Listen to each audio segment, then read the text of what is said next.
Real estate investment पैसे से पहले साइकोलॉजी का गेम है।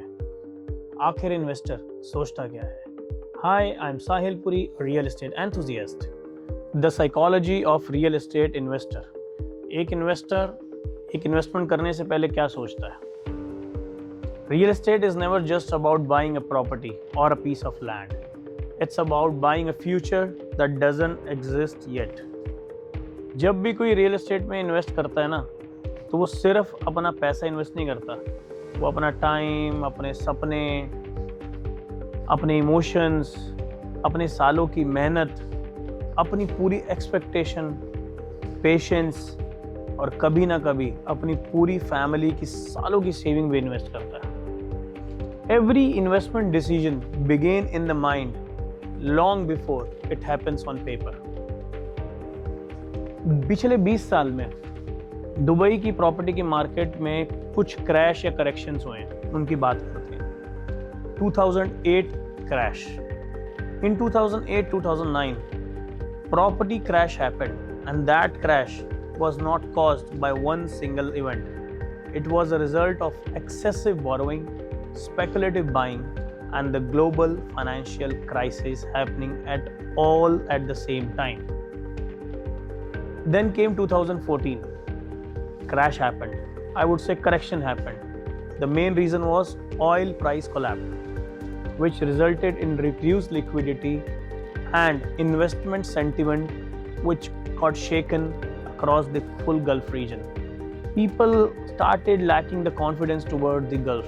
Then came COVID, 2019-20. सबको पता है क्या हुआ? Everybody panicked. Market crashed.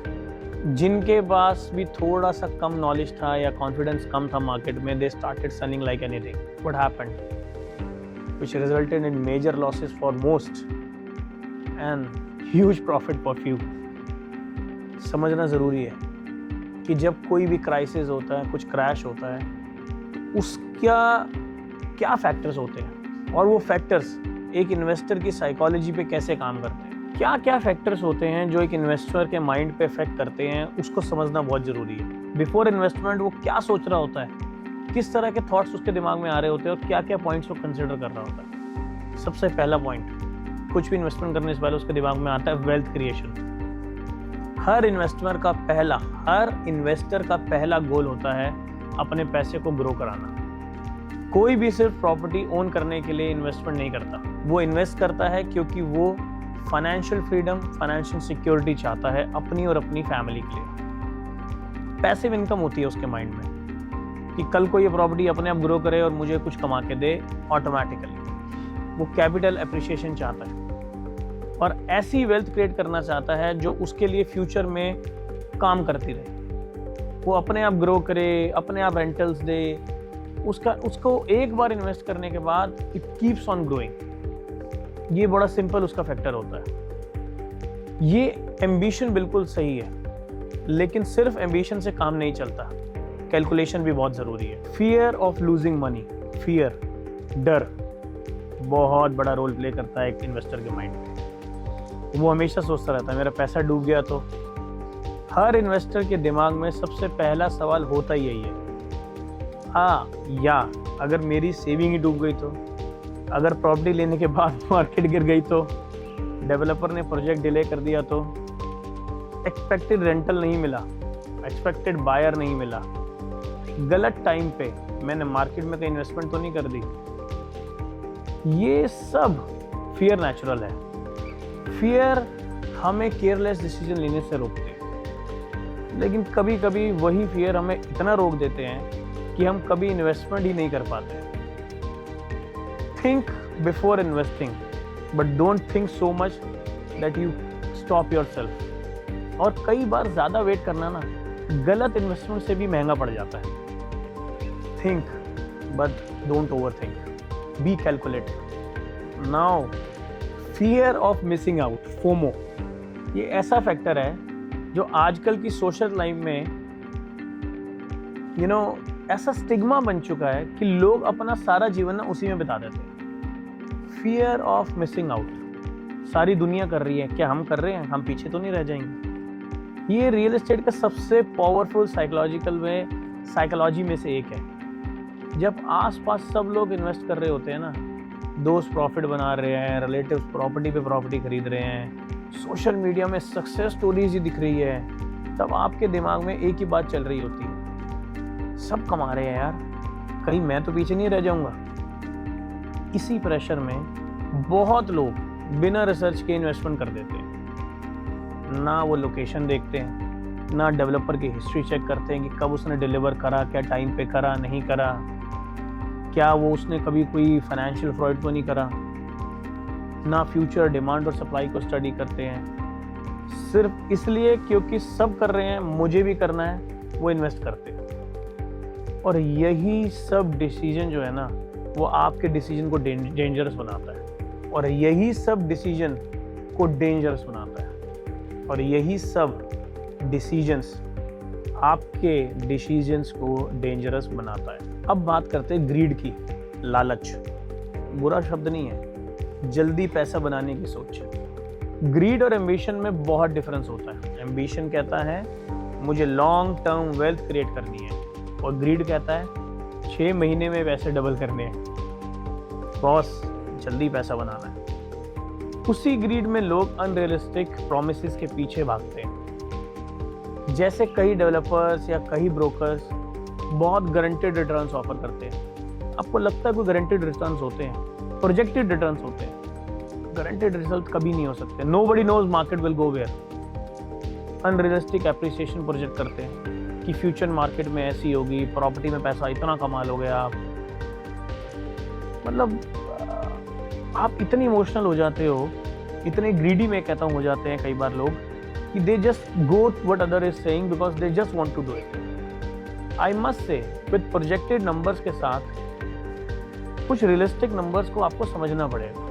History check करते हैं कि कितनी अप्रिशिएट करी है प्रॉपर्टी, कितनी नहीं करी है। दीज ऑल फैक्टर्स, उस लोकेशन में और भी प्रोजेक्ट लॉन्च हुए हैं, उन्होंने क्या अप्रिशिएशन करी है पिछले 5 साल में, ये सब फैक्टर्स आपको ध्यान में रखने पड़ेंगे।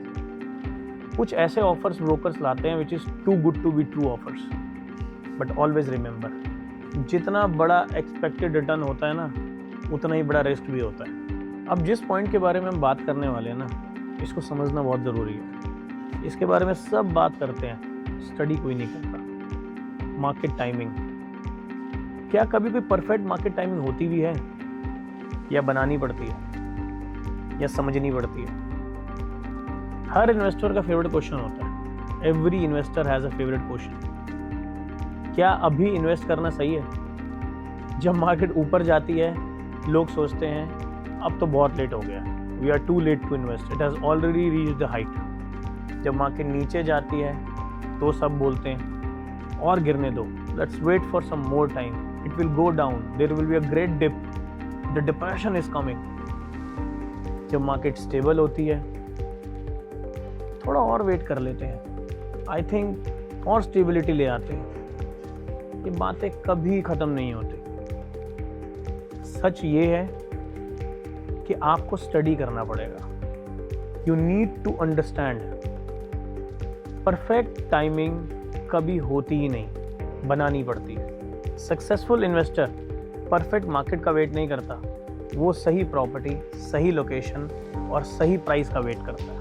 Short term investor, long term investor, दोनों का गोल अलग है, तो दोनों की चॉइसेस हमेशा अलग होंगी। कोई भी गलत नहीं है। जो शॉर्ट टर्म के लिए हिसाब से सोच रहा है, मे बी उसने जितनी कैपिटल उसके पास है या जो उसका गोल है वो शॉर्ट टर्म के लिए सूटेबल हो, लेकिन वही सेम इन्वेस्टमेंट, वही सेम पॉइंट ऑफ व्यू एक लॉन्ग टर्म इन्वेस्टर के लिए कभी भी नहीं हो सकता। एक लॉन्ग टर्म इन्वेस्टर सोच रहा है कि एक सिटी ग्रो करेगी, उसका इंफ्रास्ट्रक्चर बढ़ेगा, पॉपुलेशन आएगी, इकोनॉमिक्स बढ़ेंगे, जीडीपी बढ़ेगा, वो ये सब सोच के पैसा लगा रहा है। वो लोकेशन या डेवलपर या स्पेसिफिक कोई एक चीज़ नहीं देख रहा। He is checking all the table, all the plates around in the table, you know, he is checking all the plates in the table. He is not just focused on one point. Short term investor को कुछ specific चीज़ें देखनी होती है, लेकिन long term investor बहुत सारी चीज़ें देखता है। दोनों सही हैं। आपका गोल क्या है, आपका पर्सनल एजेंडा क्या है, आप किस तरह से अपनी प्रॉपर्टी को और कैपिटल को ग्रो कराना चाहते हो, आपके एक्सपेक्टेड रिटर्न्स क्या मीट करना चाहते हो आप, वो डिपेंड करता है कि आप अपने गोल को short term oriented investment point of view से देखते हो या लॉन्ग टर्म। रिस्क टॉलरेंस सबसे मिसअंडरस्टूड वर्ड अगर कोई है ना, वो है रिस्क टॉलरेंस। इस पे थोड़ा बात करते हैं। हर इन्वेस्टर की रिस्क लेने की कैपेसिटी ना अलग अलग होती है और वो बहुत से personal factors, personal agenda, personal personality पे डिपेंड करती है। कोई ऑफलाइन में कंफर्टेबल होता है बिकॉज सारा कैपिटल वो वन गो में नहीं देना चाहता, और maybe he is not ready with the cash, और he wants to see how the project, how the location, how the market will work. He wants to be secure, and somebody is so too confident, he is ready with the cash, he will go for the ready property. May be उसका agenda हो कि मैं सीधा property खरीदूं और मेरे को return आनी शुरू हो जाए in the form of rental. Somebody will choose a developing area, another will choose purely prime location. Both of them are सही है, both of them are right. Risk, मैं बार बार बोल रहा हूँ, बहुत मिसअंडरस्टूड वर्ड है, समझिए कैसे। रिस्क एक इन्वेस्टर की एज, उसकी फैमिली रिस्पॉन्सिबिलिटीज, इनकम और एक्सपीरियंस पे डिपेंड करता है। एक 25 साल का यंग लैड जिस तरह से एक इन्वेस्टमेंट को देखता है और एक 45 इयर्स का एक मैच्योर फैमिली मैन जिस तरह से देखता है, वो दोनों पर्सपेक्टिव बहुत अलग है। एक 25 साल का यंग यूथ, उसके पास पूरी लाइफ पड़ी एक्सप्लोर करने के लिए, he can take the risk, but a 45-year-old person cannot think the same way. He has a responsibility, he has family, he has a future to protect with. जो investment एक इंसान के लिए perfect है, वही दूसरे के लिए गलत साबित हो सकती है। इन्वेस्ट करने से पहले बहुत से पर्सनल फैक्टर्स को, सिक्योरिटीज को, रिस्पॉन्सिबिलिटीज को इवेल्युएट करना जरूरी है। How much money should one invest, ये बहुत ही इमोशनल फैक्टर है और लोग बहुत इमोशनल हो भी जाते हैं इसमें। कई लोग अपनी पूरी सेविंग एक ही प्रॉपर्टी में लगा देते हैं और उसके बाद मार्केट जरा सा भी ऊपर नीचे होती है, they have the anxiety, they have stress, they gets lot of tension. Smart investor पहले ये सोचता है इमरजेंसी फंड कितना है, अगर इनकम कुछ टाइम के लिए रुक गई तो क्या मैं इंस्टॉलमेंट आगे की दे पाऊंगा कि नहीं, मैं सरप्लस मनी इन्वेस्ट कर रहा हूं या मैं सर्वाइवल मनी इन्वेस्ट कर रहा हूं। अगर एक इन्वेस्टमेंट की वजह से रोज रात को आपको नींद नहीं आ रही, तो शायद आपने जो इन्वेस्टमेंट करी है वो आपकी कैपेसिटी से थोड़ी बाहर है। Clearly your investment has to give you appreciation towards peace of life and money, it should not take it away. आपने पैसा किस लिए लगाया है, ताकि आपके आने वाला फ्यूचर बेहतर हो, आपका पैसा ग्रो करे। You need to have a good secure future. इसलिए नहीं लगाया कि मार्केट हल्की सी भी here and there it goes around, you can not sleep at night, you are stressed, you are panicking. If this is the kind of investment you are doing it, you have not chosen the right path. Your surplus fund and your emergency fund, you need to understand the difference between both of them. आप अपने emergency fund को नहीं छेड़ सकते। पूरी दुनिया क्या कर रही है, दोस्त क्या कर रहे हैं, रिलेटिव्स क्या कर रहे हैं, मार्केट क्या कह रही है, सोशल लाइफ क्या कह रही है, उन सबको साइड पे रख के जब आप इन्वेस्टमेंट करते हो, you need to have the clear mindset, you need to know how much funds you have, you need to study the numbers, not the emotions. Very important. A smart investor always think, always calculate, always take decision on the numbers, not on the emotions. पैसा कमाया और लगाया इसलिए जाता है कि हमारा जीवन बेहतर हो, इसलिए नहीं कि हल्का फुल्का ऊपर नीचे हुआ और you are just in the stress and you cannot do anything else. Make sure your emergency funds need to be in the right position, which means you cannot use your emergency fund for the investment, because market is never risky, your moves are risky. Now let's talk about patience, a biggest factor, एक ऐसा factor जो जानते सब है मगर very less valued। Real estate excitement पे नहीं, बल्कि पेशेंस पे चलता है। बहुत लोग 6 मंथ्स में एप्रिसिएशन एक्सपेक्ट करते हैं और जब प्राइसेस नहीं बढ़ते दे गेट डिसअपॉइंटेड। लेकिन क्वालिटी रियल एस्टेट सालों में वेल्थ क्रिएट करता है, टाइम इंफ्रास्ट्रक्चर डेवलप करता है, कम्युनिटीज मैच्योर होती हैं, डिमांड बढ़ती है, रेंटल स्टेबलाइज होते हैं। कई बार सबसे बड़ा रिटर्न मार्केट नहीं टाइम देता है। You need to understand time plays major role. You need to be patient. It's not a gamble that you will just take a move and you will make fortune. It takes time. धीरे धीरे communities develop होती है, market mature होती है, funds come in, infrastructure develop होता है city का, and your money keep on growing slowly. Sometimes there are factors, कुछ होता है और एकदम से आपकी इन्वेस्टमेंट अप्रिशिएट कर जाती है, but this is patience plays a major role in the growth of your investment, in your personal agendas. You need to be patient. What others are doing, how others are making money, that's all their personal agendas. उन्होंने कब invest करा, कैसे invest करा, कितना invest करा, ये सब matter करता है. And real estate works very differently. Don't compare it with the share market or commodities or crypto. Real estate has something different. And if you are investing in a place which goes, works differently, you need to have the approach which is, different from other markets. Now let's talk about emotional decision versus logical decision. अभी तक हमने जितनी भी बात करी है ना, उसमें इमोशनल डिसीजन या इमोशनल फैक्टर बहुत सारे हैं, लेकिन लॉजिकल डिसीजंस के बिना आप अपने पैसे को बढ़ा नहीं सकते. एक डिसिप्लिन्ड इन्वेस्टर क्या देखता है? वो देखता है लोकेशन. जिस जगह पे वो इन्वेस्ट कर रहा है वो लोकेशन कितनी डेवलप्ड है, उसका आगे फ्यूचर प्रोस्पेक्ट क्या है, आसपास उसकी विसिनिटी में किस तरह की डेवलपमेंट हो रही है, जिस डेवलपर के साथ वो इन्वेस्ट कर रहा है उसकी क्या हिस्ट्री रही है, उसने आज तक क्या क्या प्रोजेक्ट डिलीवर करे हैं, क्या यूनिक पॉइंट है उस डेवलपर का, किस तरह की क्वालिटी वो प्रोवाइड करता है, क्या वो टाइम पर डिलीवर करता है या नहीं. सप्लाई और डिमांड पूरे एरिया, पूरे विसिनिटी में, पूरी सिटी में कैसी चल रही है, क्या मार्केट में बहुत ओवर सप्लाई तो नहीं है, या उस एरिया या उस प्रोजेक्ट में बहुत ओवर सप्लाई तो नहीं है. इंफ्रास्ट्रक्चर, उस एरिया का, उस सिटी का इंफ्रास्ट्रक्चर क्या अलाइंड है उस प्रोजेक्ट के according. Rental yield, the most important thing for the secondary investor, किस तरह का रेंटल यील्ड वो एक्सपेक्ट कर पाएंगे. पॉपुलेशन ग्रोथ, एक इन्वेस्टर जब किसी पर्टिकुलर सिटी में इन्वेस्ट करता है या किसी पर्टिकुलर एरिया में इन्वेस्ट करता है तो he need to understand that he is investing just because of the population is growing in that area or the population is growing in the city. You need to understand कि जो population growth पे वो bet कर रहा है वो किस factor के ऊपर है. If the city's population is growing, it means the city is offering something which no one else is offering. तभी दुनिया भर से लोग वो चीज़ें छोड़ के आ रहे हैं उस एरिया में, उस सिटी में रहने के लिए.